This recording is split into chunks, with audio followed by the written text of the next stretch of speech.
Good morning. Good.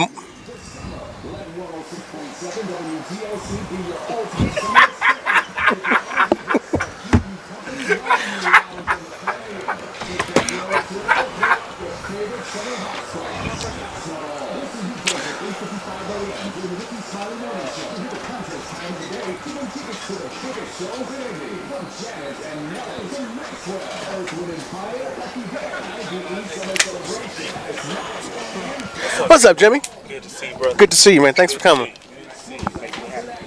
Have a seat.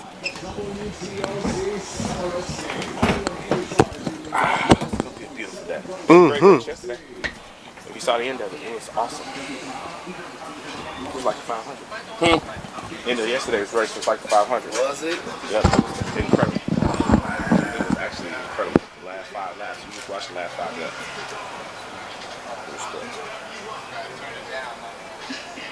How was the attendance for the 500? What was the final total?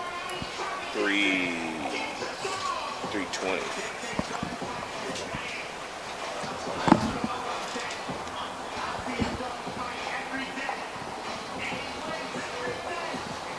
Well, good morning, people on the camera that can see us and hear us. How are you guys doing this morning? Hopefully you're doing great. I just came in and sitting on camera and show this morning. Hey, they let me have a microphone. Hey, mama. Good morning.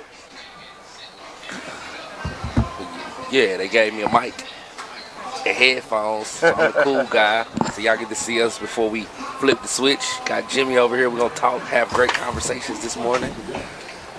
Waiting on Brandon. What the heck is Brandon doing in the studio?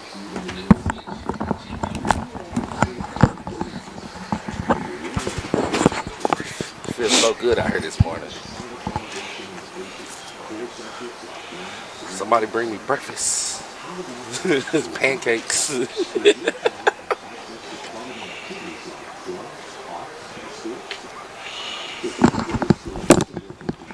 Colin.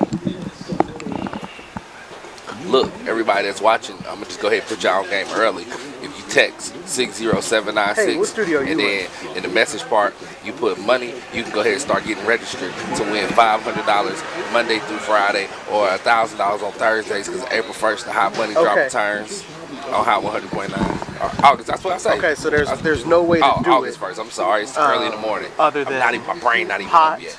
But August 1st, you can TLC win up $500 or on $1,000. hot. It's going down. Get this money. Text money to 60796, because we're giving it away. It's not mine. I can't win it. So let's give it to you. Yeah, just play what's on TLC. Just text money to 60796. You can text it every day. When I hear the TLC ID, then you I'm gotta going to listen go. to 5 a.m. Call TLC somebody, up, tell you what time to listen, TLC, and then we call somebody's name. Then you got 10 minutes to call us. If you call us within 10 minutes, you win the bag. You call us at a minute 11 or later, you don't get no money. Then you got to try again the next day. So, with that being said, go ahead and text money to 60796 so you can get the free money from us, because it's going down August 1st. We got you covered. The hot money drop. And then TLC got the cash something. I don't remember what it's called. But yeah, you can win a bunch of money with the stations, because we hooking you up. Got it? Cool. Understand? All right. Good morning to each and every one of you as well.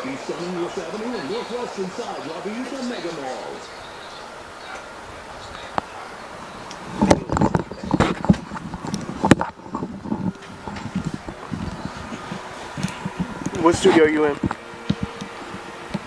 Okay. Yeah, we're ready. Okay, we're ready as soon as you start it. All right. All right, he's about to play the legal ID, and that's the real deal this time.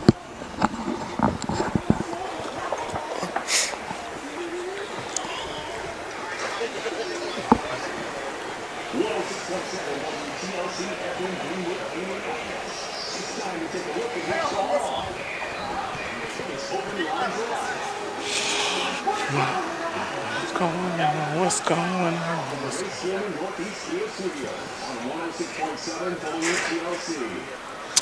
Good morning to you, Indianapolis. We are live at the Indianapolis Motor Speedway. I'm Indy's newsman, Cameron Riddle, here with B. Swift. What up?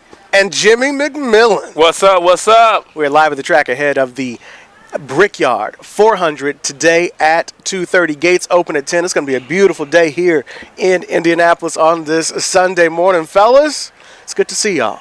Good to see you too, brother. Good to see you too. It's a big day today, and one of the things that I wanted to talk about was something that I noticed when you come to the track. The Indianapolis 500 is obviously huge, one of the greatest spectacles in the world.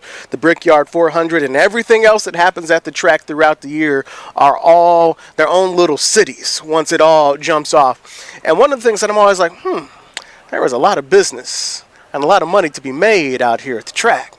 How does one get involved with that? How do you get your business? How do you become a vendor? That's one of the things I want to talk about today. But in addition to that, people coming out, just being a spectator. Jimmy, in your time here, you have been actively trying to increase how many people come to the track. You've been successful. How successful have you been? Well, it's been absolutely incredible. This year alone, we've invited over 16,000 new and diverse fans to the track this weekend. We're working with over 100 organizations to bring out over 5,000 new fans. Many of them have already been out here this weekend. A lot are coming out here today as we celebrate the 30th anniversary of the Brickyard on the Oval. This is how I fell in love with the track, coming out through NASCAR and seeing the cars and hearing the sounds. It's loud, it's powerful, and we're on the Oval again. And it's just bringing people out and getting them engaged and getting them excited about what we do. But of course, what's important is we don't want people to just come out as fans. We want people to benefit from what is a mega business here in the state and around the country and the opportunities that all exist out here. Swift, you've been coming to the track. I mean, you've been coming to the track for years, but in the past couple of years, you kind of moved in, especially during the 500. Like during May and during July, it's become home. Like I feel like I've become a part of the family. Like it's something I look forward to doing now. He is part of the family. I love it, man. It makes me so proud as a black man to come and see you guys at the base of the pagoda. It gets me excited for the weekend, excited to wake up in the morning, because it's the experience I want everybody to have, that this is for us. And to have you all here, to have Cam and B Swift, have Swift, I go on my Facebook channel and there's Swift. He's in the two-sitter, there's Swift. He's in the stands, and he's talking to our folks and giving the same message and reinforcing the same message that I have. Racing is not something that's a white folks thing. It's a thing that's, if you like cars, if you like music, if you like art, if you like food, if you like having a good time, this is the place for you. And most importantly, it's a place where business is conducted. If you're not here, the people that you work for and work with are here, and they are talking about business issues in these suites and in these pavilions and in these hospitality spaces. And you need to come out here and be a part of that because you want to make the same money or more than they're making.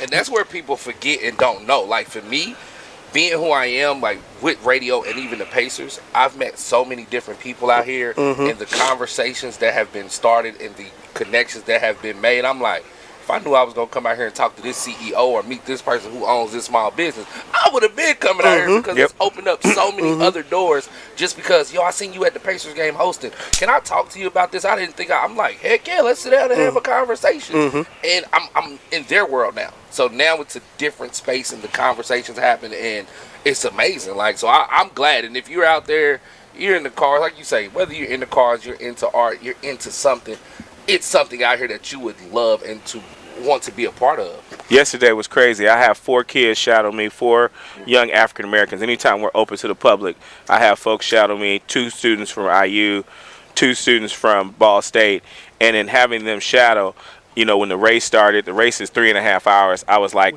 they gave me when the gates open at 10, and I'm like, hey, you guys don't have to stay for the whole race. They stayed for the whole race because they were excited, they were engaged, but then they realized that 3.5 hour span, they're just not watching cars go in a circle. They met Andrea Neely. They went to the Simon Youth Foundation lot. They met Charles Bush, who's a partner at Ice Miller. They met Harrison, who's the CEO of AE. So they're going around and they're meeting these powerful people, and they're like, before long, the race is over. Yeah. Right? But in that middle of that, all that time and space and gap, they're out interacting with all of the powerful people who are here, and I'm like, get their number, follow up, follow up, follow up. These are the people that are going to help you get the internship. These are the people that are going to help you get your first job.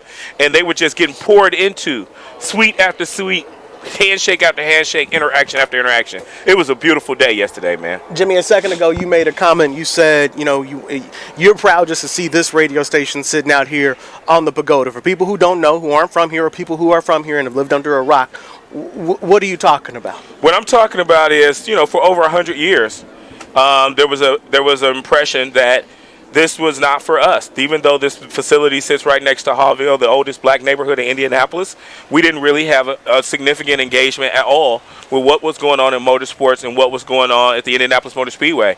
And we now have a sponsorship and a partnership with Radio 1 that's very personal to me. As a lawyer, I do the contract. It's great.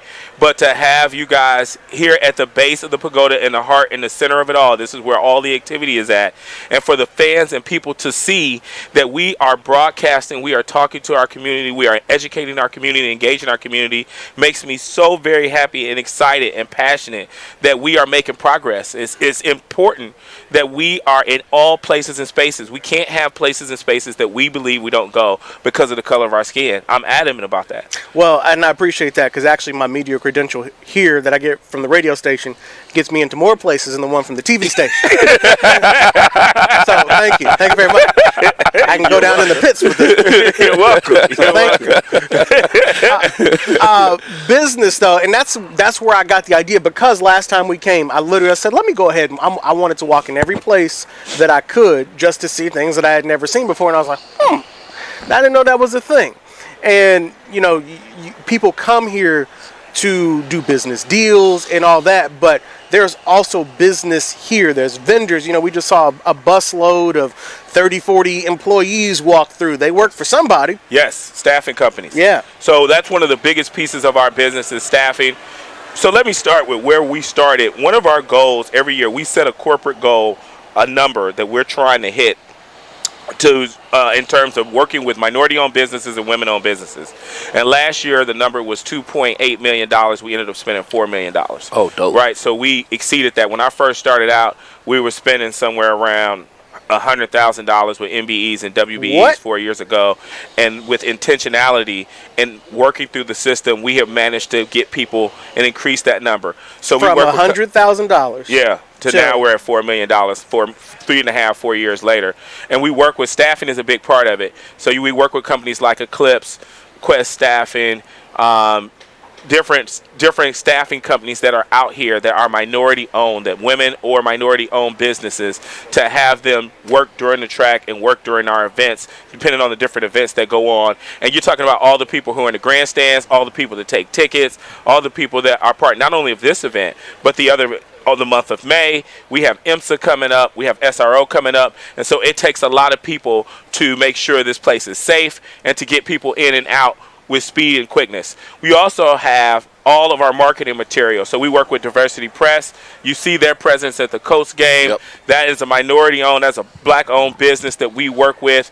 And they're creating not only all of our collateral, these credentials that you see, but different items that we have in the suite, different banners, different things that we need to put on the event. You also look at, it takes something to keep this place green. Fertilizer, all of the chemicals and everything that we use to try to keep this place looking nice, not only from the trees and the grass, but the things that we use to clean the place up. We work with Acorn, which is a woman-owned business. For a lot of the materials that we bring, brooms, you can't believe how much we need in terms of things to clean the bathrooms, toilet paper, paper towels, all of that kinds of materials that we need. We try to find minority-owned businesses and work with minority-owned businesses and women-owned businesses to produce that information, produce those services and products. And not to mention all the food vendors. Right. So the food is actually run by Aramark. So these large venues, you have Aramark, Levy, Center Plate.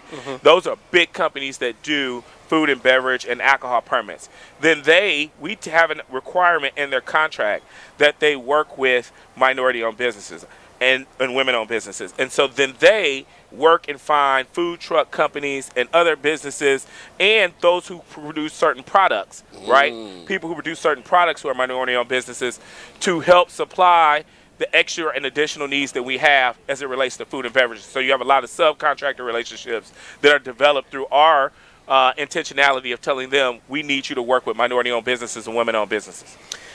That I got a couple of questions. So first, if you are any of those things, and I'm sure there's a list of more things that you didn't even get into, where do you even start? But then secondly, as I've gotten into running a business of my own, I have found that some of these organizations that are like, hey, we need you, one, don't get enough applicants, or two, there are different certifications which you have to put your lawyer hat on to get into all the MBE and MBX certifications and all that you need sometimes to get into the door. So I'm going to ask you that later. But first, where do you even start? So first of all, my name is Jimmy McMillan. I'm very accessible. I'm on Facebook. I'm on Instagram. Reach out to me. Anybody tell you. If you call me, you hit me up. He's answering. I will answer. I will do my very best to connect you with people. You know, it starts with learning the industry. And this is something that I've been very passionate about. Come out to a race, come out to an event. A lot of people are trying to sell us services and sell us products, but they don't know anything about the sport. They've never been to a race. They've never been to an event. So the first step I have is trying to educate you so that you can speak the language. Because I'm going to pass you on to a person who's a purchaser of services. I'm not purchasing your services. I have a budget, but I'm not purchasing probably what you're selling. And I have to connect you with someone internally who has that budget and that spend to actually work with you. Second, be patient. There's somebody probably buying or selling what you're that's already selling what you do. So we have to figure out how we're going to weave you into the mix if it already exists. And we have to actually buy what you sell. You also have to have volume, right? And you have to understand how we work. We're not an everyday venue that's open. We're not Disney World. So we have hot times. Month of May is a hot time. This weekend, Brickyard weekend, is a hot time. And Brickyard moves. It's not always on the same weekend. That's what I mean by understanding the business. So if you're selling a service, sometimes your service or your product doesn't work with our timeline. Or your service and product may not work thematically with how we conduct business. Do you have the volume for a business that hits 350,000 people on one day, for example, food or beverages, and then that maybe from a cost from a P&L statement, it doesn't make sense for you to take the risk to have the kind of overage you might have if you don't end up selling out on race day, right? So it's that type of thing. And then what I try to do is take the person, say, hey, let's go to lunch, let's go to coffee with the person who's actually the purchaser. It may take 2 or 3 or 4 lunches and breakfasts before that person says, okay, I figured out a small opportunity to give this person a shot. That's how it worked with Diversity Press. We brought them out to their facility. You have to be ready for the opportunity. And realize, too, hey, if I can't get you in here, I have very close relationships with the Colts, the Pacers, the Indians. There are people who get frustrated way too quick. Working a business relationship is just that. It's planting a seed and then watering it and watching it grow. And I understand everybody wants to get on and get down and get the bag right now. They want to snap their fingers and say, hey, I'm ready. I'm ready to be a social media. I'm ready to do your social media. I'm ready to do your internet marketing. I'm ready. Okay, we got somebody doing it right now. Let me try to introduce you and build a relationship and get you weaved in. And at some point, I commit to you. I'm doing my very best, and a lot of us are out here doing our very best to make sure you get on. Now, the Indy 500 is usually always at the end of May 25th, 27th, something like that. May 1st is not the day to come ask you, hey, what you got? No. Come talk to me now. And like I said, it's developing that relationship, and we undervalue that. We undervalue the fact that, I tell people all the time, I have a breakfast every day.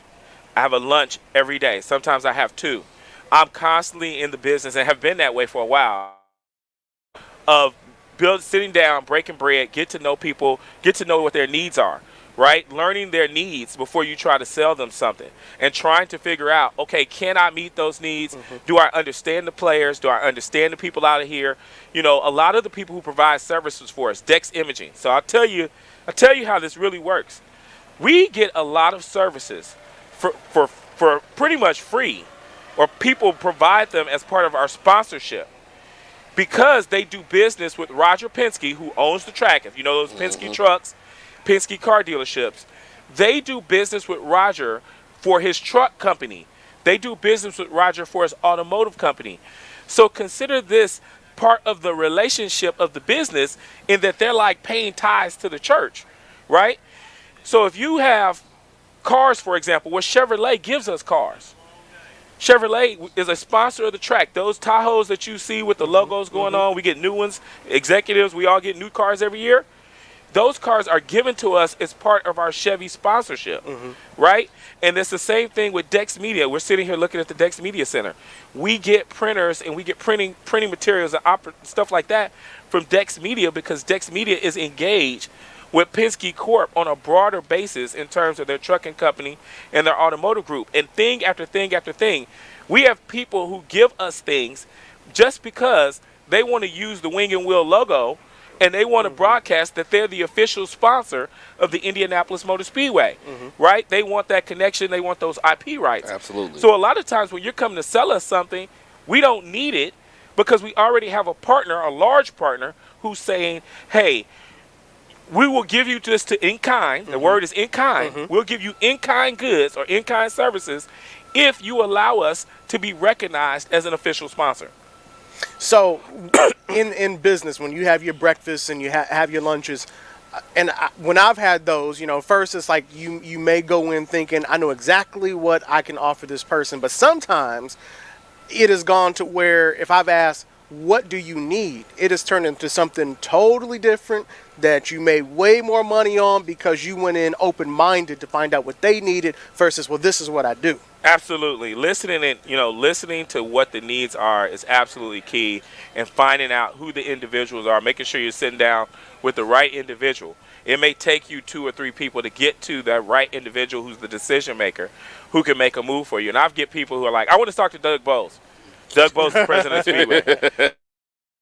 Can you give me a sit-down meeting with Doug Bowles? Well, Doug may not be the right person to make the decision, even though he's the president of the track, and he's great and he's awesome. Doug doesn't make all the decisions about where we purchase things. He can't possibly do that, right? So there may be somebody down the line. I also tell our folks, don't be intimidated if the ultimate decision maker is a white male. We've got to be confident from beginning to end. If you're confident in your services and you're confident in your product, be confident no matter who's on the other side of that table. Believe in yourself and believe that you have a competitive product. Know your product and services. We have a couple of people out here who are selling products and services, but really they are what I would call a pass-through supplier. And you need to know whether you're competitive in the marketplace, right? Is my pricing right? When I'm sitting here saying I'm going to charge X or Y, how does that relate to the other companies that are out there? And I've actually had to go to some suppliers and say, look, your bid and your price is coming in 2 and 3 times higher than everyone else who they're doing business with. And they're like, man, you're the first person to tell me that. Most of the time they won't tell me what the bids are. I was like, I'm going to tell you. I'm going to tell you. Now, we're going to work, but I think it's something behind that, right? And we've got to communicate with one another. Also, be open to constructive criticism. That's a big one. Be open to constructive criticism. Now, I might piss some people off. I don't mean to. But if I didn't have to say it, we all wouldn't be saying it. We're talking to our people. You've got to return phone calls. You've got to check your email. You've got to check your text messages. You've got to be responsive. You've got to deliver. If you say you're going to do it, you've got to do it. You got to realize your first time may be your only time if you don't come through. And I can't save you, and we can't save everybody. Facts. If you don't do what you say you're going to do. And that's whether you're catering a lunch or whether you're coming out here and you're providing, a team. One of the great things that we've done for organizations, we have we have a program just like most tracks where if you're an organization, you can come out, a nonprofit organization, you come out and do what's called ecology. Those are people who clean up after the event, and we pay them per person, and organizations walk out of here with $10,000, $15,000, and $20,000. We've engaged a lot more organizations and nonprofit organizations from our community to participate in that. We tell folks, be on time, make sure your folks are ready. You're going to always have a certain amount of fall off, but this is a great opportunity for you to make money for your organization and walk out with a check that's going to bring back, that we're putting money back in the community as well. But you got to be accountable. Well, it's like I'm just going to pick everybody up like a Sunday school bus. Come on, we got to be here at 8 in the morning. Can't let you be late, because if we late, we're going to mess the money up. Absolutely. Jimmy, when people are sitting down and they want to know about those bids, what is the best way to find out? I mean, some people are open about it, like, this is our budget. Do you ask, well, what is your budget for doing X, Y, and Z? Or what do you want? I mean, how do you ask that question? Because people are always afraid that they are going to price themselves too low or too high. That's a great question. I think, for starters, get a mentor. If you run a business, don't feel like you have to do your business by yourself. You need to get somebody who's in the industry, somebody who's done what you've done, and you need to be in an association or some sort of pool of people who are doing what you're doing so you can get a feel for the industry, right? There's so much information on the internet. There's so much information on Google. And if you're selling a product or service, you should be talking to other people about their prices. Second, when you sit down with somebody as part of that relationship building process, conversation one probably is not the one to go, so how much are you paying? Right. How much you want to pay? Okay, I'm going to charge you $5 cheaper. $5 cheaper. That's probably not going to get you there, right? You should be talking to your current customers. I hope we are not your first customer, which I have had that encounter where people say, I'm just trying to get you in the door. I know that you're cool. Can you get me in the door? The Indianapolis Motor Speedway is probably not going to be comfortable being your first customer. So I'm hoping you've had customers in the past and that you are getting feedback from your customers about what your pricing, your ability to provide services, whether they're happy or not. You're not just sending them invoices. They're getting paid, so you're just like, oh, I guess everything's cool. I'm not going to, no news is good news. Right. Don't do that. Second, I would say you build a relationship first, talking to that person about who you are, who are they, find out who they are behind the job. Kids, wife. Now, obviously, we don't all have suites and taking people out on boats and yachts and what some of these companies do. Some of these companies do a lot of hospitality type services to get the business. I mean, super catering. Diversity Press has a coat suite now. Oh, wow. Right? And they invite clients out, but he didn't start there. It starts with, let me take you out to coffee, let me take you out to lunch. Let me talk to you about what kind of nonprofit things you're doing. Let me find ways that I can provide value that may be off. Like you said, it's way over here. Yeah. And then I'm going to circle back to conversation 2 or 3. Now, we're starting to talk about who's providing those services. Well, what do they do that's good? What do they do that you don't like? What kind of challenges are the business having? Well, we're being asked to take a 5% cut on everything that we do, or a 10% cut. Wow, 10% cut, that's pretty deep. Is your supplier able to manage that? Well, we don't know. We're trying to work through those challenges. Well, we've got a special program. This is what we typically charge. Does that sound like in line with what you're paying now?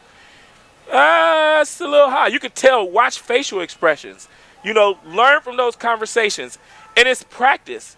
Having practice selling your services even to people who may not be able to buy them, but they can give you feedback on what you're doing well and what you're not doing well. Just like I tell people to practice on business interviews and job interviews, you should practice with people in the business world in corporate America on selling your services, even to people who can't buy it, and they can give you feedback on, I wouldn't say that, or I would say that, or I might tweak it. What does your deck look like? You're like, what's a deck? Your sales deck. If you don't have a sales deck, I know DJs that got sales decks. Right? There's definitely. Because I want to know, even if it's a 1-page or a 2-page sales deck, that's something easy for me to transfer to the person who I want you to meet with. And dumb that down. Sales deck, these are my clients. Yes. Or these are your clients. These are your services. Maybe these are your prices. This is my capacity statement. This is what I do. Now you can flex off of it. It's an introduction to you. It's a little bit of background about who people need to fall in love with you. A lot of folks, they're not buying your services, they're buying you, right? And so if you can make them fall in love, a little bit of falling in love with you, here's a little history of the company, here's our mission statement, here's what our capacity is, and now it's in a PDF or a PowerPoint that you can send out. Is your social right? Well, I want you to go back to that just for 1 second, because I think that's the most powerful thing about businesses is it's the relationship. But half the time, unless you're the only person selling that one thing, there's 30 other DJs in town. There's 20 other food trucks, or how much that all might be. They're playing the exact same music, got the same set of music or the same group of food. Yep. But what makes you different is often literally you. And absolutely. And some people don't have a why me story. Right? What's this? The elevator speech. What's that? When you shake my hand, I understand who you are, what you sell, and why. And you do that same handshake everywhere you go. One of my challenges, when I was at Barnes & Thornburg, I had to sell legal services. I was at a large firm, and I was what's called a litigator, where there's 1 million people who sell litigation services throughout the country and at different law firms. I had to come up with a why me story on why Jimmy McMillan. And that took a long time to develop for people to recognize me and say, oh, that's Jimmy McMillan at Barnes & Thornburg. He's a lawyer in Indianapolis. Indianapolis was part of my why me story when I sold nationally. And so I started to say, if you have a case that comes up in Indianapolis, I know you may be Microsoft or you may be Walmart or you may be McDonald's. I don't handle cases in New York. I knew what I did and I knew what I didn't do, and I was able to convey that. Then I started to collect business and grow my business as a lawyer based on, hey, we got a case that just popped up in Indianapolis. Who we going to call? Call Jimmy. Jimmy, Indianapolis. And the two became synonymous when it came to law. Those connections and identifiers are what you need to build as you try to place it out. And then it's how you convey the message. Some people are going to catch you on a one-on-one. You got the PowerPoint deck. You got your business cards. You got your phone. You got people who are scrambling around. These phones, you need to be ready to go to be able to transfer me your card on spot, right? But you also need to make sure your social media and your website is done. So once I send that email and I say, Cameron, really, you want to buy services from Cameron, what's the first thing we all do? Look them up. They're going to Google Cameron. Real fast. If you run a business and you haven't Googled yourself or your business name, you should do it right now. What comes up? Does anything come up? We have people who have business like, man, I don't do social media. I got a landscape. I don't do social media. That's a mistake. How am I supposed to know what your lines look like? If you're going to be my landscaper, I want to see your lines. I want to see examples. I want to be able to hit it, and I want to see what you did yesterday and the day before yesterday. Not just your lines. I want to know, do you do commercial property? We've had people who come to us and said, Jimmy, I do excellent landscape. And I said, but have you done a place this big? And like, how big is it? Massive. Like, you can put the Sistine Chapel in here. You can put the Vatican. You can put, 16 different things like that can fit in here. And there's still space on the outside of the oval. And so the fact that you cut grandma's grass last week is impressive. And I'm all for it. And God bless you. But I want to go on your social and be able to show Tyrone Garrison, who's our vice president of facilities, no, they do work for the Colts. They do work for the Pacers. They do work for major stadiums. This is a major supplier of landscaping services, and I don't have to have you have a meeting. I can send you to his website, or I can send you to his social, and you can see it. And you say, hey, Jimmy, but I'm trying to make enough money to hire a social person, to get to that place. And I go, I understand. But there's somebody else, to your point, your competitor is already there. At the end of the day, we're going to always talk about quality, quantity, and price before we get to race. Right? We're not going to do MBE just because you're MBE, nor do you want that. You don't want me to hire you just because you're black. You don't want me to hire you just because you're Latino. You want me to hire you because you're the best. But to do that, you have to establish you're the best before you sit down with me. Giving out free game this morning, business-wise, here at the Indianapolis Motor Speedway ahead of the Brickyard 400, which is today at 2 o'clock. Gates open at 10 o'clock. The show's been going so well today that I'm going to make it a little more difficult because Nick said I could. And that is open up the phone lines. So, Brandon, first of all, if we mess this up, it's my fault. We're going to open up the phone lines because Jimmy here is throwing out literal gems. 317-634-1075, 317-634-1075. That's our number to get on the air here. We are live at the track here on 106.7 WTLC and Hot 100.9. Proud to be here outside of the Pagoda. This is a big deal for us, and so that's why literally the same reason that we're here as a radio station, as a cluster of radio stations, is because of relationships and business and conversations. And I guess my point is, if Radio 1 got in as big as we were and weren't in, how can everybody else get in? And we want everybody to get in. I want to take a moment. Obviously, I appreciate you guys here. We talk about businesses. I want to talk about a brother that was really, really close to me and dear to me. he had a small business here, 1313 Eatery. And certainly I wanted to send out prayers and condolences to the family and all the friends and all the people that love Ron G. Ron G had a business, 1313 Eatery, that he really pushed.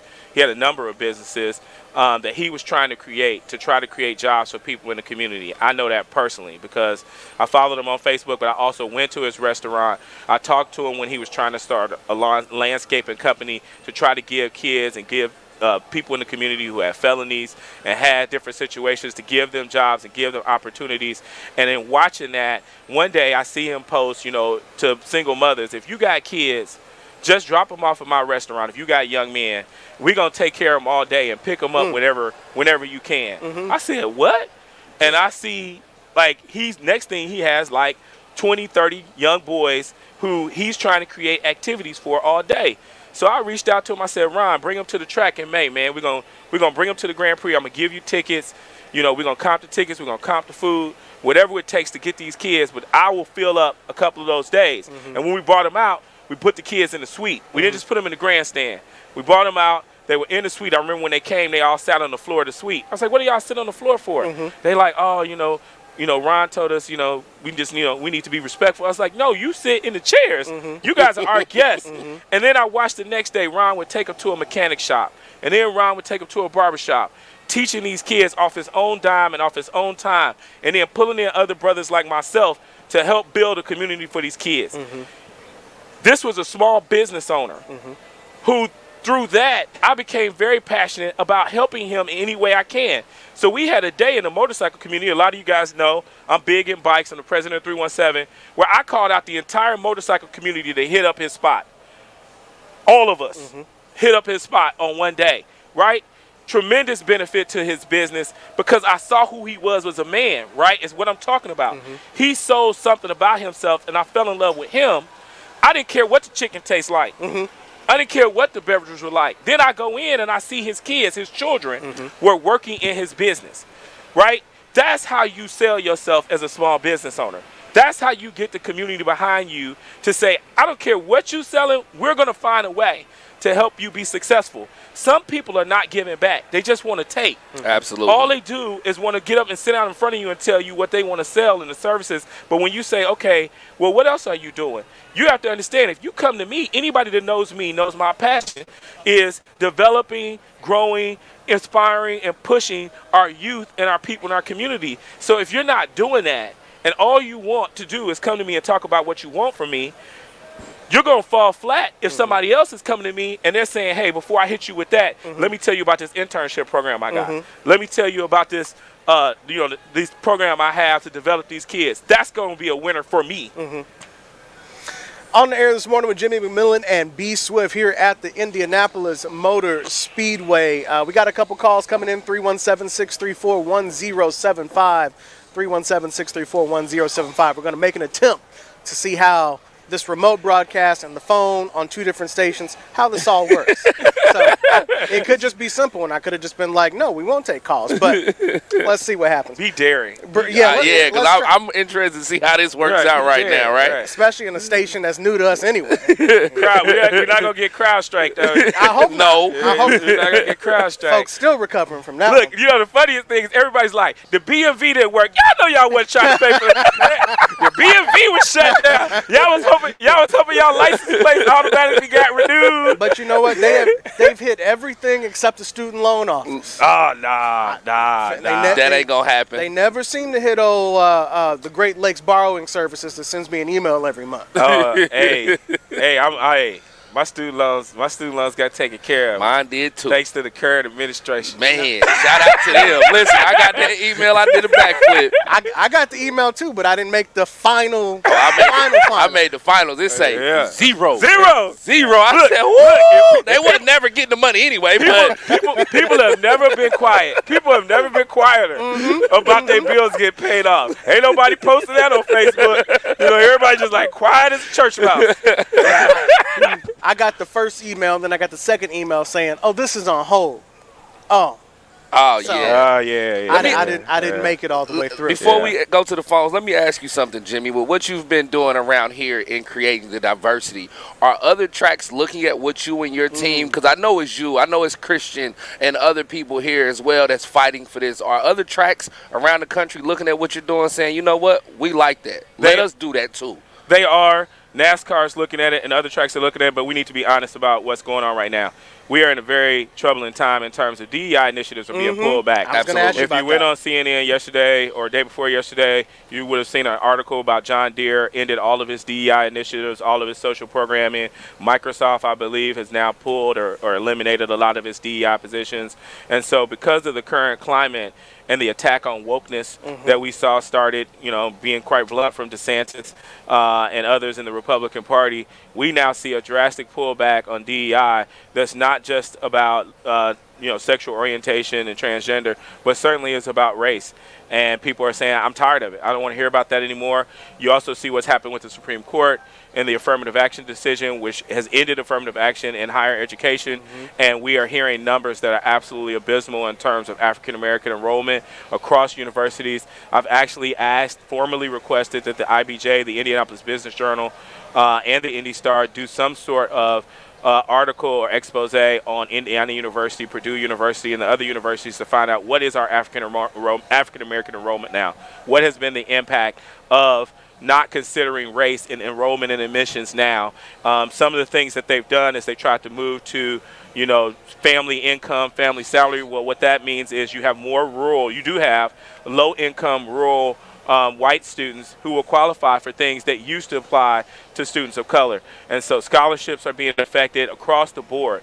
We've got to see that a lot of these DEI programs are going to go away, including MBE and WBE programming. If you know anything about the law, you can see the pattern that's going to develop within the next 3 years. You need to be ready for the Supreme Court to come down and say you cannot create a program that delineates benefits based on race.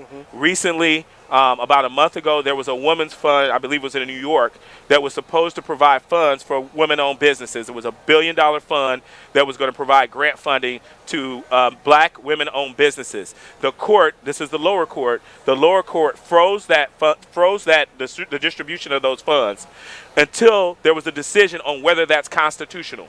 Right? Wow. So we've made this big push to create wealth, to create venture capital funds that are for us. And we now see what I believe is going to happen is at the highest court level that you're going to have courts that say internship programs that say, hey, these are internship programs for students of color, unconstitutional. MBE and WBE federal grant and federal city and state grant programs. Oh, you're going to give, these 40%. Requirements, 40%, 30% have to be MBEs. Those are based on race. Unconstitutional. What is going to happen if your business relies on that? If you're a business and you're getting a federal contract because you're MBE, do they stick with you or do they cut you once they realize I'm not required or it's unconstitutional for me to be relied upon as an MBE? And if you talk to anybody in the legal community, that is this is not me crying wolf. That is a very real progression from the affirmative action decision, is that the next step is at a broader base to say you cannot have race-based decision-making anywhere in corporate America or anywhere in the governmental sector in America. That is something that we've talked about the past 3 weekends. One, the importance of voting as we look at the two candidates, Donald Trump and Joe Biden running. I have told our listeners, do not get caught up in the man, because whichever man it is not going to be here in 15, 20 years, but the decisions that they represent that are going to happen when that person is in office is what has literally already changed our lives and is changing and will be here in 50 years for our kids and what not comes after. And so the same thing you're talking about, these Supreme Court decisions are happening because one candidate was in office versus the other. And so this is what I've been telling people. Don't get caught up in the man. The appointments have already been made. The Supreme Court appointees are lifetime appointments. Correct. Federal court appointments are lifetime appointments. And those happen because of which president gets in. And once they're in, the president is gone. The Supreme Court appointee, the federal court appointee, they're still there. And they're there for a lifetime. And the decisions that they're made absolutely have an impact on you. If you find it harder for your little young black boy or brown girl to get in school than they were 2 or 3 years ago. That is an absolute result of the Supreme Court decision. That is having an impact on families today. If they can get in, but the money is not available that used to be available, those funds that were put there to try to right a wrong that existed in this country for years in terms of people's availability to get into school as a result of racism and slavery, there now is apparently an acceptance that we don't need that anymore. The world is equal. We are all, on an equal playing field. So according to some. According to the ones in power. According to the highest court in the land, the universities aren't able to say that we're going to provide these programs to students to right a wrong in higher education and try to catch up and open the pipeline up to people who we don't have accessibility with. It will make me mad. Yesterday, the 4 young people I had here yesterday, 4 beautiful young African Americans at Indiana University, 2 at Indiana University, 2 at Ball State, they were all first-generation college students. In 2024, That's the crazy. day before, I had 2 first-generation college students of color. In 2024, we are still just experiencing this thing called college. And so you can't say we're on equal footing when we're 7, 8, 9 generations of families deep, and then in their family structure, these were people who had 4 brothers and sisters, 5 brothers and sisters, 6 brothers and sisters, and they were the only one who went to college. And they're feeling the family push of all those things that we know, even if you go to college, they can hold you back. Absolutely. Right? When you're trying to take care of your brother who's in and out of jail, and you're trying to take care of your sister who won't work, you're trying to raise your take care of your parents who are elderly. You're the only responsible one in the family. It's very hard for you to start talking about how am I going to go to law school? How am I going to go to med school? How am I open a business? How am I going to open a business? How am I going to go work in corporate America, right? When those things and pressures are on you and you're trying to take care of your little nieces and nephews because somebody has to have daycare. It's amazing that many people in America think we are farther along in terms of progress than we know that we are. 317-634-1075, 317-634-1075. Let's go to the phones, Brandon. Let's give this a shot. I know folks are calling. We're here with Jimmy McMillan and B. Swift, live here on Open Lines at the Indianapolis Motor Speedway. Brandon, take it. Hit the phone. Go ahead. Caller on line 1. Who's this? Do we have it? Brandon? I don't think we got it. I don't think we got it. Uh-oh. Now, Brandon did take you know what Brandon said? What'd he say? He said, if this works, I'm going to need a raise. Oh, okay. We just lost him. That's my bad. Okay. 317-634-1075. He's fighting for that raise. Yes. Fighting for that raise. Call me back. 317-634-1075. Jimmy, when you talk about the commitments that, and it is making headlines of these companies and organizations, schools, locally, all that saying DEI is done. This all popped off during the George Floyd days when everybody wanted to be inclusive, and we hear you. What is happening in Indianapolis with our sports? Are you safe? Is Roger Penske and Doug Bowles, are they sticking with this commitment? Because you've made significant impact in what you've done. They remain I'm very safe, extremely safe. Thank God. And Roger Penske and Mark Miles and Doug Bowles and our entire team, Jay Fry, remain very committed. But here's where the commitment is I'm worried. I think the Pacers are committed. We work with a number of organizations with our Diverse Leadership and Motorsports program, which is a program designed and specifically dedicated to bringing 10 interns of color into our organization, putting them in key revenue-generating areas and powerful areas, paying them throughout this internship, and then we connect with the Pacers, the NCAA, the Indians, the Colts, Lucas Oil Raceway, to have them have days of experience with their executives and their executives of color to learn how to be a successful person of color in corporate America. We are now on our 3rd cohort of that program. This year, you guys know, we brought 4,000 students from IPS out here all at the same time as a pilot program to one day bring every kid in the city out here on one day for a STEM learning day. We still have our Force Indy program. Miles Rowe is doing very well in Force Indy. Right now. And Indy Next, Coach Rod Reed is still leading that program. Our NXG Youth Motorsports program is still growing. If you got a kid age 11 to 15 years old, look up NXG Youth Motorsports. Kids learn STEM concepts for about an hour, hour and a half, and then get to race go-karts at 60 miles an hour. Which ride will be on Guys Guide this week, Hot 100.9. You can go to the website or the YouTube Wednesday. Get ready because we talk about all of that. So we're still pushing, but here's the catch, and the catch is very simple. When your employer says, I want a new accountant or I want a new person in HR, we have to have a pipeline coming from 3rd grade, 6th grade, 7th grade, high school, college to fill that role. Indianapolis was already a city that somewhat by history is adverse. Many people in the community are collegiate adverse. Okay, and if you live in the city and if you in the streets, you know exactly what I'm talking about, right? This is a city that some people feel like if you say I want to go to college, you're lazy, right? You need to go get a job. You need to go work in the factory. You need to go drive a truck. You need to go work, right? This is from our eras of the 60s and 70s and all the mills and people were making money. And that's how Hallville was built, right? People who had those factory jobs. We're also agricultural. A lot of people work with your hands. You need to learn a trade.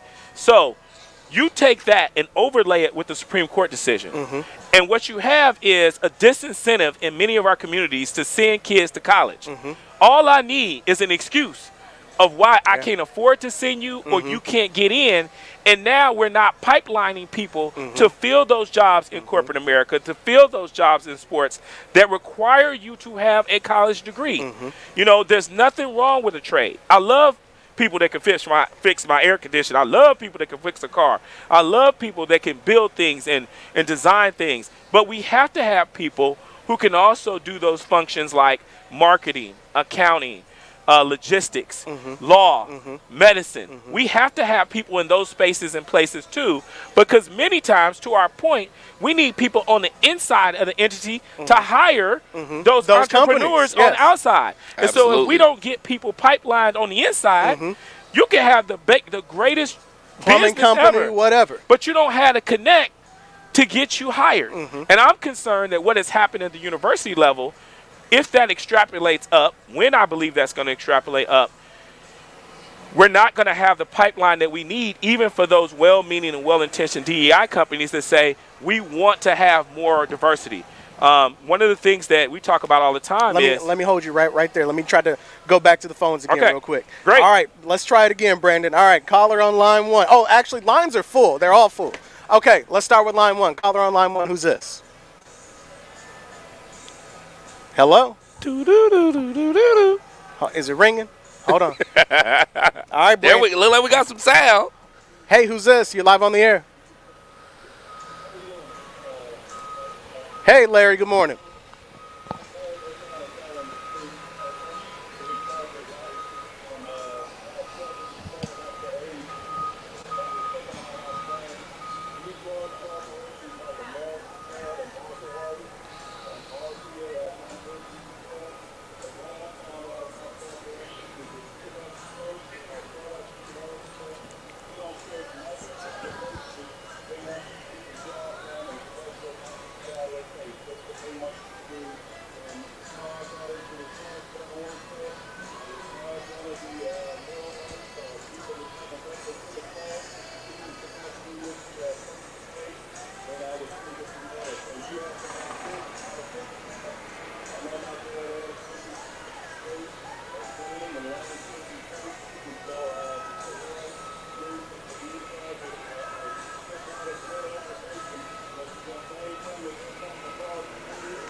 All right, well, Larry, you know what? Sometimes you hit the nail on the head, and you did today. I appreciate that. For those of you who are watching on our stream, I know you can't hear the phone calls, but we got a bunch of them coming through. I got to do a little on-air housekeeping right now from you, Swift. We've got commercials that we haven't taken, and look at the time. Tell Brandon what you need him to do. Let's go take these bills, Brandon, and let's come back and continue this conversation on Hot 100.9. So, TLC, we got to do Al Sharpton. Yep. But we'll continue this conversation for a little bit on Hot with the phone calls and everything. All right, so coming up on TLC is the Al Sharpton Show. You want to hear more of this conversation? You have permission to switch the dial to 100.9. We're going to take a commercial break, and you can continue to watch us on our stream, which is on the WTLC Facebook page and the Hot 100.9 Facebook page. We're giving out free game here. Al's going to take over because he'll call if I miss his show. He don't like that. I'm just kidding. I don't know Al Sharpton. However... Al Sharpton coming up on WTLC. More with me, Jimmy McMillan, and B. Swift. Little Al Sharpton. We'll be back on 106.7 WTLC with Al and on Hot 100.9 with more of Open Lines from the track.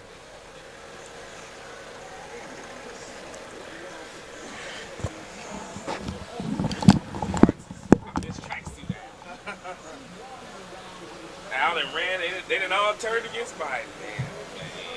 They tell you they're going to try to run Kamala. Well, She going to get her ass. nobody, as I pointed out, I said no.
here on 106.7 WTLC and Hot 100.9. Live ahead of the Brickyard 400, which is today at 2 o'clock. Gates open here in about an hour. It's a later start than it is for the Indianapolis 500, but all morning long we've been on the air talking to you about businesses, giving free game on how to get in here as a business owner, become a vendor. This city, especially on this track, I should say, especially on the day of the Indianapolis 500, becomes one of the largest cities in the state of Indiana. Thousands of people are here who are being guests, who are members of the media, who are with the race teams, who are race car drivers, who are business folks who are bringing their clients here. And there's a lot of opportunity. This is the land of opportunity. And the point of today's show has been to point out that for a lot of people, this is an untapped land of opportunity. And we have a person who can help get you in the door, help get you to those first steps to becoming a business that is tied to the Indianapolis Motor Speedway, be that the Indianapolis 500 or the Brickyard 400, so on and so forth. That person, whose name you need to know if you don't know, is Jimmy McMillan. And he's sitting next to me here as we are live on the stage here outside of the Pagoda ahead of today's race. Jimmy, thank you again for having us back here for another year. But also thank you for all of the information that you've been dropping on us on this first hour. We're getting a lot of good reviews on people just saying what you're saying has been super valuable. Well, it's been absolutely great, man. I want to help people, and I know there's a lot of folks in our community who are out there who are doing this work, who are trying to help and assist all of our entrepreneurs and business owners. I have a tremendous amount of respect for somebody who takes the risk and invests in themselves, and our job creators and our business creators, and are out here trying to put these jobs to get their business launched and get it successful. It brings me great joy when we're able to hire and make those contracts and make those relationships. And I see those names on the list of MBE and WBE suppliers. And so anything I can do to help increase that or connect people with others who are trying to increase that, I'm totally dedicated to. We're going to attempt to do some more phone calls here on the Hot 100.9 side here in a few moments. No. Nick. Well, I think I can handle that because people have been calling, so I'll suffer through it. But guess what, Nick? As we do some on-air housekeeping, I don't remember the phone number on this side. I'm usually in the other studio, so I'm going to get the phone number for the hot side. So if you've been listening on WTLC, I gave you one phone number. We're switching stations, so there is a different phone number, which I will give to you in just a second because we've got some just some amazing information that Jimmy is getting. Jimmy, let me ask you, when what is the first step to getting in? Is it? I would say it's come to the track first as a guest. Well, and I would also say, it's doing your research about racing and motorsports in general and finding out does your product or service intersect with the track. I had to learn the history of the track. There are people who have grown up in this sport and in this industry, and I have not, right? I was a fan of Brickyard. I was a fan of the 500, but we have people who come to this race for 50 years and 60 years. Mm-hmm. They live and breathe this sport. That shouldn't scare you because you can study and read up with anything that you want, and anytime you're going to have a client, you need to know that client's business and know their services. Let me jump in real quick, Jimmy. The phone number is 317-972-3021, 317-972-3021, 972-3021. That's our number here on the hot side to call us at the track, as you were saying. So, yeah, the first step to me is starting to do your online research, starting to gather your kind of facts to figure out, is there any sort of connection whatsoever that could be made? Even maybe finding out, is there someone who's already doing the service? Find out who's already maybe selling what you sell. I remember when we first kind of embarked on this post-George Floyd, post-Breonna Taylor, there was this thought that we're going to engage MBEs and WBEs for new business. I like that. Like, there's going to be new business. The problem is there is no new business. Like, there's not 30% more new business in a company, right? What you have to do is you have to figure out your current services. Somebody who's already providing those services and been providing those services is going to get replaced. And when that happened, that's why we're at where we're at right now, right? Because nobody wants to get replaced, and they particularly don't want to be replaced so really that's in the name of diversity. So really that's the truth of it. It's not that they don't want, you know, such and such as black business to get in. It's that for them to get in, somebody else had to go. For them to get in, somebody else has to go. And you think about that in terms of businesses, but you also think about that in terms of jobs and opportunities. And it becomes less about race and more about relationship. If I like who I like, think about someone saying, I need you to switch your bank. I need you to switch your barber. I need to switch your hairstylist. There are people who are dissatisfied with the services they get, but they like the person who they get it from. And so they're very resistant to switching. But imagine if you love the person who you get your services from. And now Jimmy McMillan or Tracy Ellis, who's at the Pacers, we walk in and say, hey, we have DEI goals. We want you to start working with MBEs and WBEs. Well, I like the person I'm working with. What are they selling? Well, they're selling, you know, printed materials. They're selling security gate. Well, we like the people we're working with now. Matter of fact, they've always come through for us. They've always delivered on time. They've always, when we needed discounts, they gave us discounts. They know our business. And then add in, they took me to the Colts game. They took my kids to Disney World. We have this great relationship. Why would I want to make the switch? Well, that means you as a new entrepreneur are going to have to make the sale. And you're not going to take that business away from one meeting, one breakfast, one lunch. You're going to have to establish that you're bringing something new from a technology perspective. You're going to have to establish that you're doing something better from a pricing perspective. Maybe you have a mission that encompasses diversity. And so your employees match the goal that we have in terms of being diverse and diversifying our workforce. What makes you different and so great that you literally can win the business?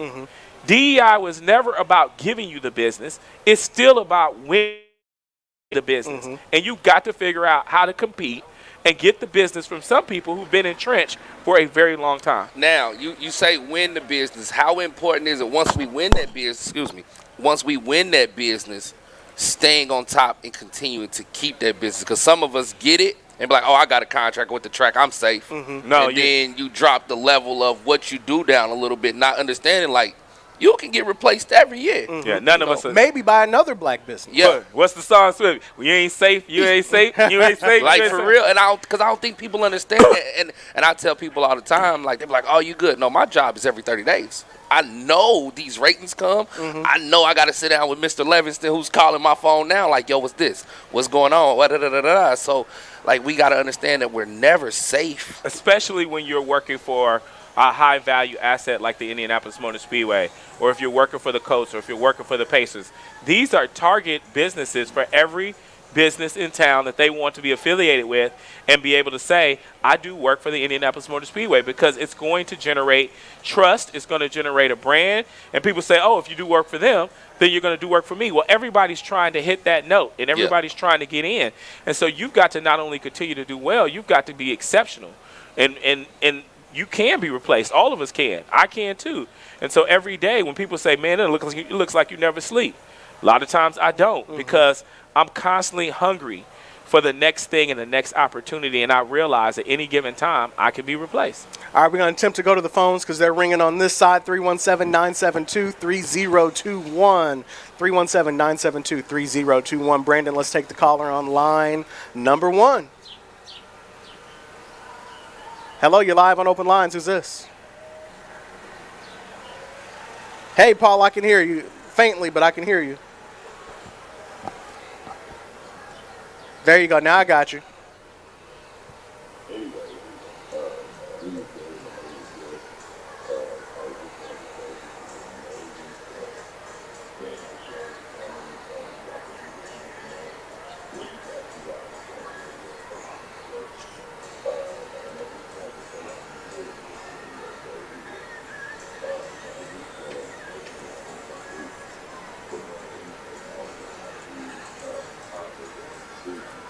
called back that following Sunday and said that it was that his creek was fixed.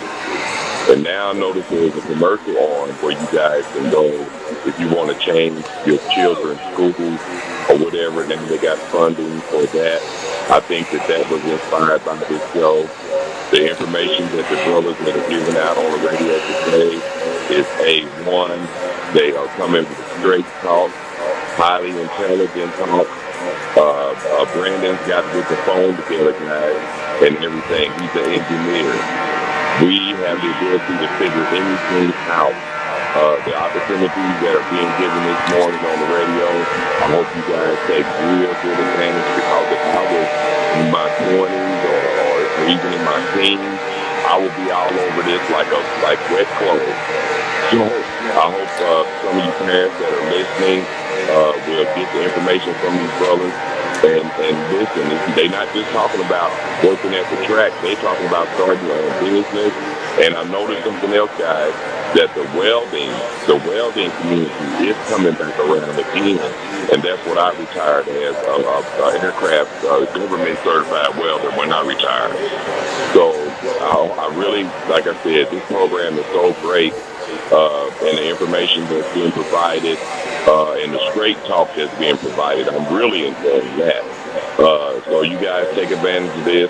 Cameron, this is a great show. And like I said, if they can just get you once a month for 2 hours, it's 9:20. I'm usually in the 8 o'clock hour, and I'm on the 11 o'clock hour. So again, I just wanted to say this is a great show. And I hope you guys really take advantage of what these guys are really sharing with us. So this can change somebody's life. Paul, I appreciate that. Thank you, man, so much. For taking my call. Absolutely appreciate you. 317-972-3021 is the number to get in line. As we'll go back to the phones here in a little bit. 317-972-3021. Swift, Jimmy, people taking good. They're hearing the knowledge that you're dropping. Yeah, absolutely. He talked about welding. One of the areas that we continue to try to grow. For example, we have a painter job open right now. So if you're a painter, go on Indianapolis.com. Please apply. My head of facilities, Tyrone Garrison, is on my head about why and how we can get more people. How come we can't get more people of color in here to use this place as a training ground and development ground for the trades? He is on my head literally every day. We have a painter's job right now. We have different positions throughout the facility that are always available, carpentry, trades. We want to use this place as a springboard for getting experience. So if you have a group or you have a development group like the Latino Welding Guild, some of you may have seen the pairs during the swim trials. Yeah. The Eiffel Tower that was built but in part by the Latino Welding Guild and some other minority welding operations as a demonstration of the talent that we have in the city.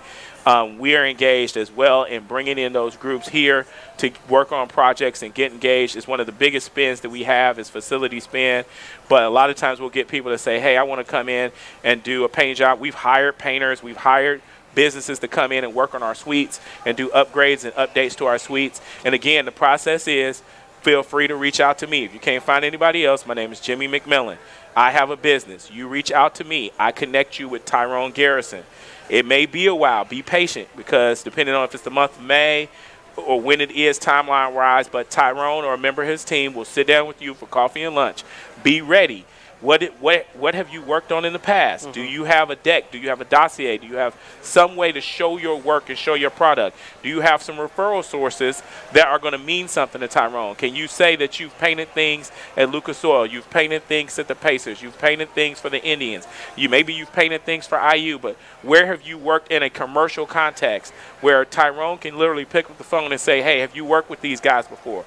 Marshawn Wally is a good person to know at Black Onyx. Black Onyx is our partner that we go to figure out referrals for things like that. So sometimes when we need a concrete done, when we need an asphalt done, and I reached out to Marshawn. Marshawn's business model is we pay him a fee, and then he becomes a referral source for us to reach out to and say, do you know any MBEs that can do this work? And literally, Marshawn has a Rolodex of companies that he works with and says, I can vouch for this company if it exists. Sometimes Marshawn hasn't had anybody. We also, Daryl Johnson at the Minority Supplier Diversity Council, MSDC.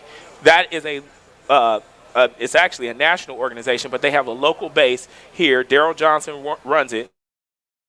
They also are a repository of information that we go to. We are members of MSDC, and we call them up and say, hey, Daryl, do you know anybody who can do carpentry? We need a redo for one of our suites. Do you have any minority-owned businesses that can do the work in those suites? If you're a member of those organizations and those associations, you get in that referral list that all of us, a lot of our companies and businesses buy into every month. We pay a monthly subscription fee to be able to call these leaders in the community and say, do you have anybody that's tried and true and tested that can come out and do the work? So a lot of times we don't get involved in those associations. We don't have those connections.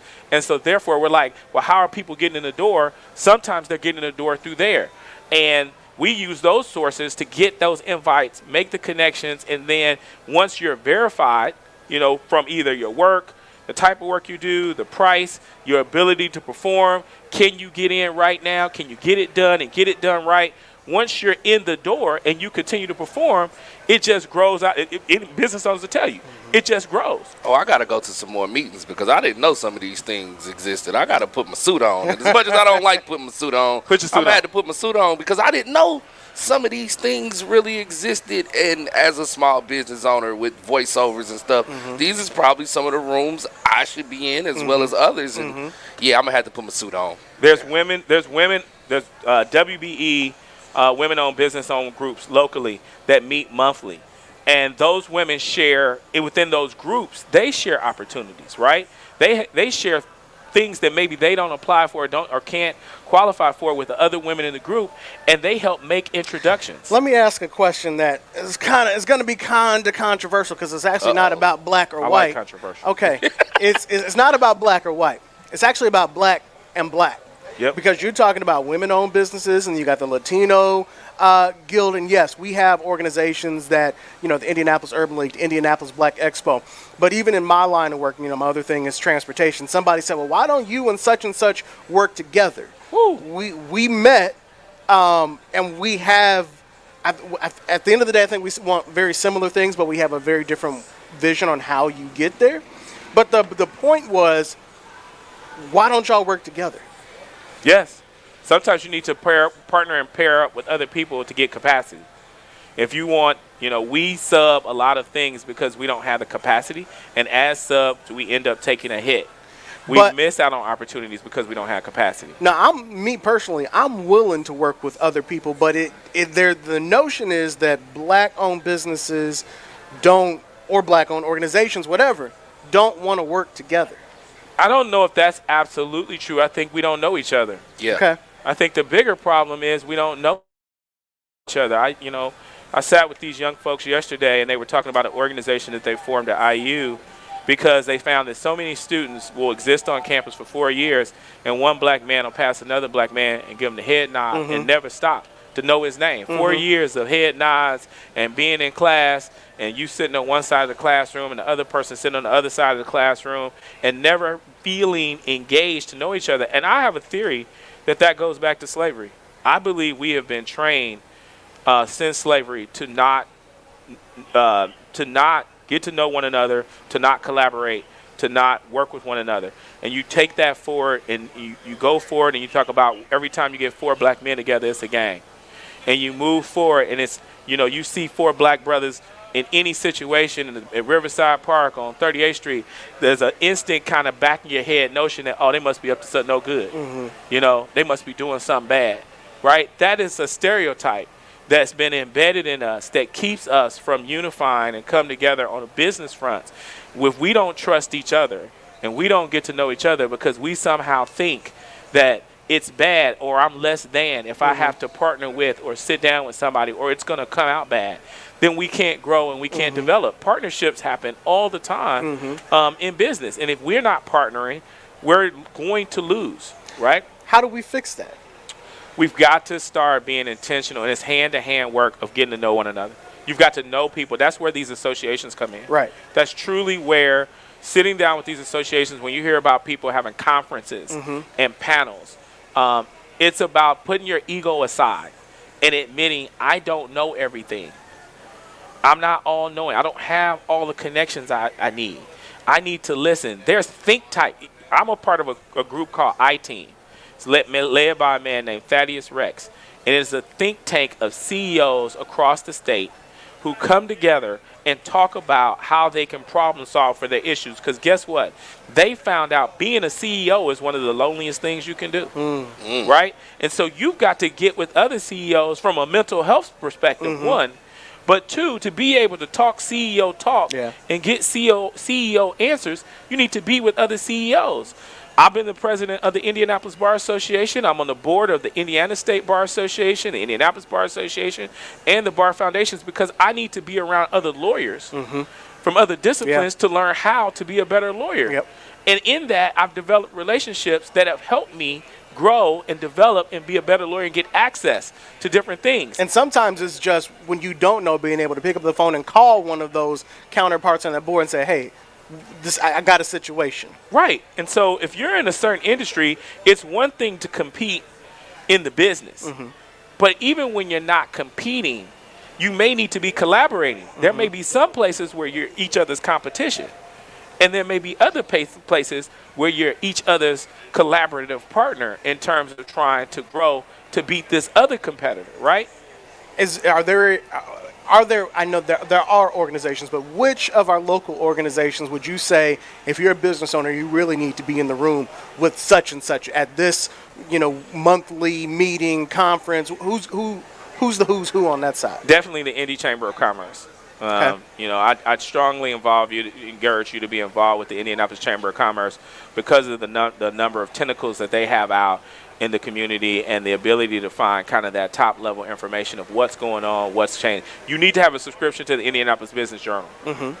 Like, you should not have a business in this state and you're not reading the Indianapolis Business Journal because you're going to read about all the opportunities that are out there. If you're going to see it before it comes. Hit the ball before it comes. The Indianapolis Business Journal is going to put you in a place to do that. Certainly the MSDC, the Supplier Diversity Council, you want to be a part of. You want to get to know the folks at Black Onyx. MSDC stands for?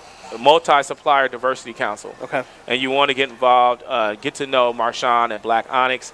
You want to get, depending on what your specific industry is, there's different trades. For example, if you're in real estate, there are realtor associations of realtors. There's associations if you are in some sort of, if you're in medicine or something like that, there's associations for that. But you need to find, if you're in a specific field, you need to get into that association for that field to make sure that you're getting to know and subscribe for leadership. Become a leader in the organization, right? Actually go out and try to get speaking opportunities. Be visible. Be seen. Be seen for the right reasons that you're trying to advance others. When you're trying to help other people, the world is really about karma. What you put out, you get back. The love I get is because I really try to help people and I really try to put them on, and then people try to put me on. Sometimes it's just that simple. If you're just out there fighting for self, believe it or not, then you're going to be fighting by yourself. Facts. We're live here at the Indianapolis Motor Speedway ahead of the Brickyard 400 at 2:30 today. Gates open at 10 o'clock.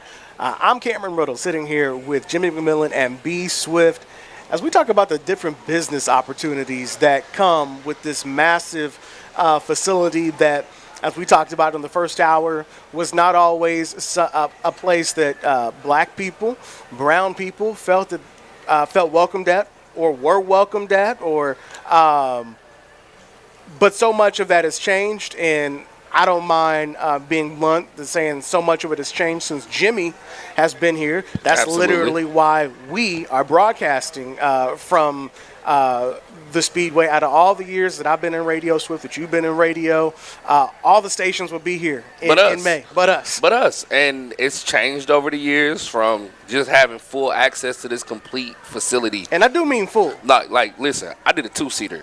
And it probably was the scariest thing in my brain walking up to get into that car. But now I'm like, well, I did it in the Indy car. Can we do it in the NASCAR? Hold on, what's going on? I want to do it again because it was so fun. And just to have that opportunity to be able to go tell some of my friends, like, bro, sitting in the Indy car, and we did the street course. So next year I want to do the actual oval. I want to see what that feels like. That's what, when Jeff Teague and them did it after me, and they was like, bro, we did the oval. Like, it was amazing. So I'm like, I need that. Like, you know what I mean? But I never thought that was an opportunity for me unless, you know what I mean? Like, I knew it was around. I knew it was a paid cost, but I never knew how. But to do it now and be able to go tell my friends because they seen my video, that's the first thing they're like. Well, what was it like? Because I haven't done it. So, it's a scary situation because all you think of is you got to put this tracksuit on, you put this on, and your nerves is going. What's going to happen? How fast is this car going to go? So when I'm sitting there, I get claustrophobia sometimes. So I jump in the car is a tight fit, like instantly.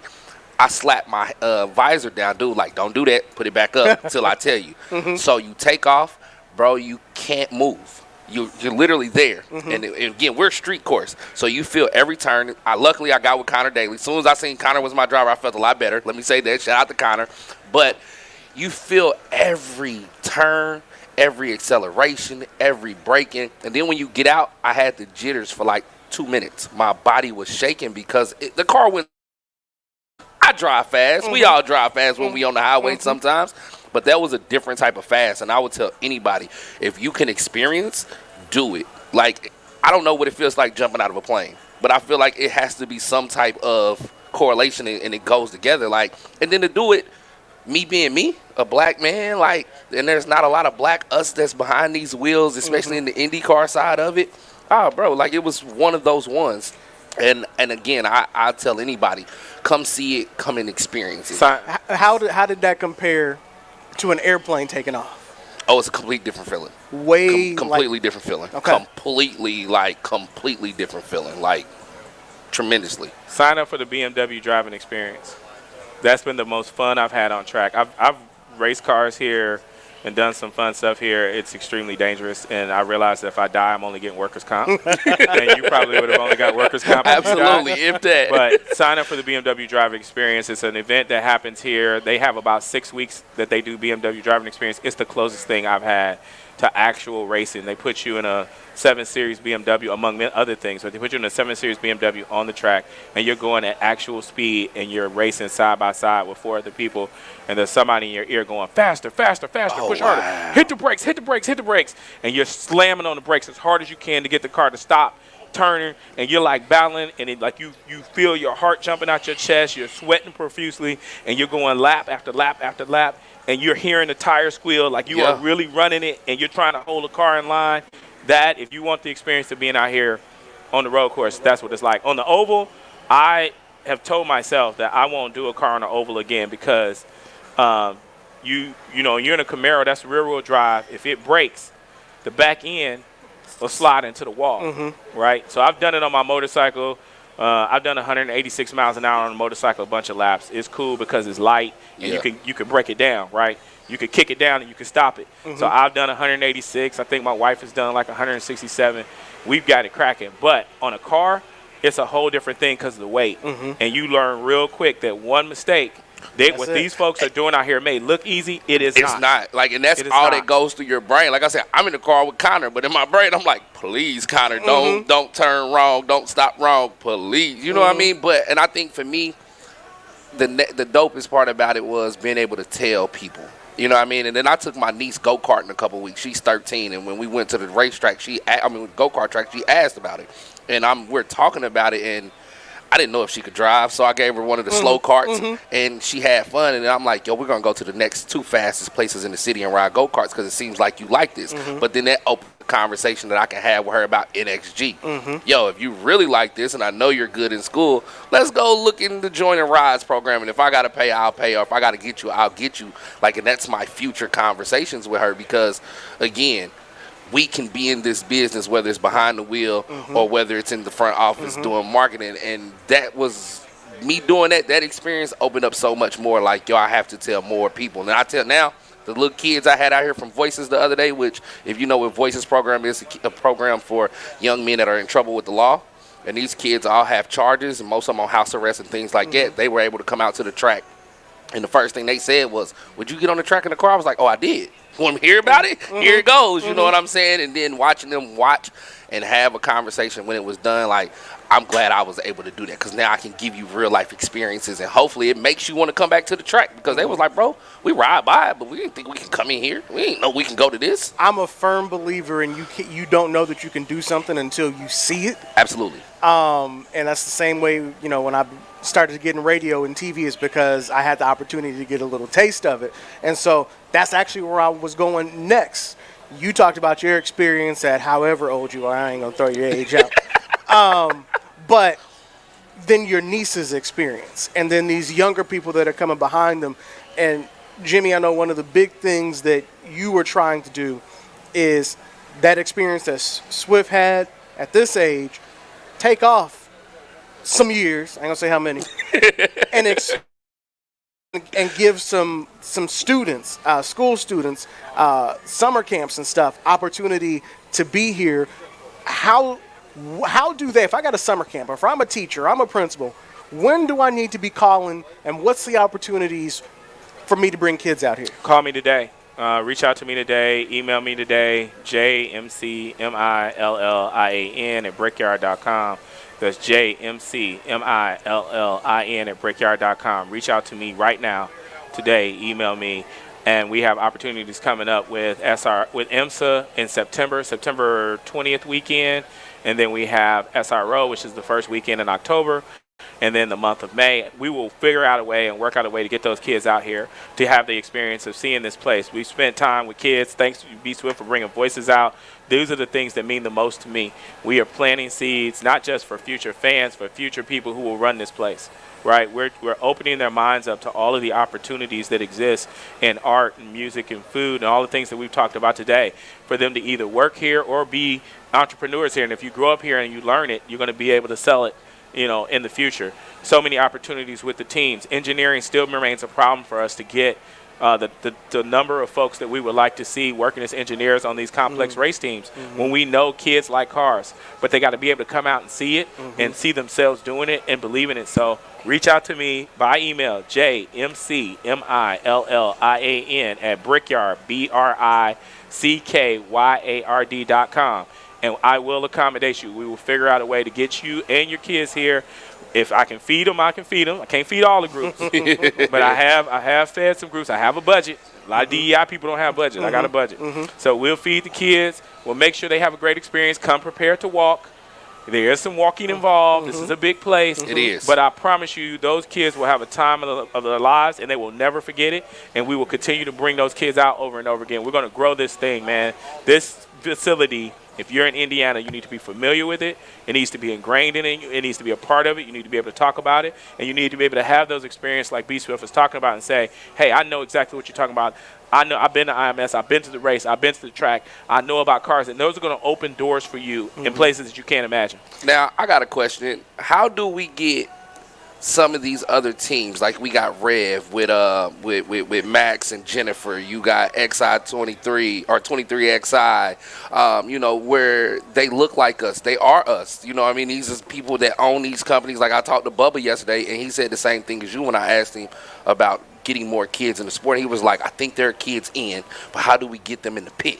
They should be on these. How do we get these companies in front of the IPSs, the Washington Townships, the Pike Townships, so they can see, all right, this is a realistic thing for me? Well, Michael Jordan owns 2311 Races, for those of you who don't know, and he's a big driving force. For all the criticism that Michael gets, he is the driving force. If you talk to anybody on that team, he is very intentional about creating this team in NASCAR so that there is a place in the space for us. The same thing with us in IndyCar with Force Indy. Rod Reed and Roger and myself are very intentional about creating a space for that. But when you span to the other teams, a lot of the teams are very generationally based in terms of nepotism. And you got a lot of folks who are working on these teams who are somehow family members or connected to family members, and it's a lot of word of mouth. So what we've done is try to, every time we bring students out like I had yesterday, we're literally walking up and down pit row, and we're talking to the owners, and we're talking to the team principals, and we're talking to those leaders and saying, look, here's the talent, and then telling our talent, get their number. Now, I have to get over the hump of when I bring kids out here, they're still kind of like, I don't know anything about motorsports. Well, I'm trying to teach you and train you aggressively while you're out here. You may think you know a lot about basketball and football. but you don't know about the business of basketball and football. So your assumption that, because I play 2K, I'm now a basketball aficionado because I own a team on 2K, doesn't mean you're ready to go work in the NBA offices. Absolutely You not. have to learn no matter where you're at. And so we're out here actually trying to make those introductions. We're trying to connect different universities that have high-speed motorsports programs, HBCUs. We're making actual introductions and connections with those team principals and saying, what do you need in terms of skills that you're not seeing? And trying to match up those skills so that we can get people on teams. Rev Racing, Max Siegel, if you don't know who Max is, he's the head of USA Track and Field. But before that, he was the president of Dale Earnhardt Incorporated. He's actually bringing his foundation to the city. Some of you may know where the Mustang Ranch is, over there on MLK. He bought the Mustang Ranch, and he's going to create a program that he's working on right now for kids to come in and learn how to do like engine building and stuff like that. So that's going to be significant right there, based in our community, right there on MLK. It's gonna be huge. Max has had Rev Racing. That's Bubba Wallace is a project of Rev Racing. Daniel Suarez is a product of Rev Racing. Max has done a lot to try to create those pipelines, not just on track, but in the engineering field. He had a pit crew training team company that he has where he actually trains ex-athletes how to do, put tires, gas, all of those things that you see when you see it now. You look at NASCAR's pit crew lane, you see a lot of brothers on that. A lot of them have come through Rev's pit crew training program that has helped develop those folks to put them on teams. We're a little different in that everyone who works on an IndyCar team has to have the technical expertise to be on a car. We don't have just a jack guy or a guy who's just a gas guy. Everybody has to have that technical expertise. So we're actually using Force Indy as a tool to try to develop that talent and put those folks in teams. And now you start to walk up and down the IndyCar paddock and the IndyCar pit crew, and you're starting to see more people of color, particularly more black people. I know you have a vision to have every student, every school here on one day. What is? Tell me about that. Yes, we go to Great America. Okay. You have these folks after prom. We all go to Great America.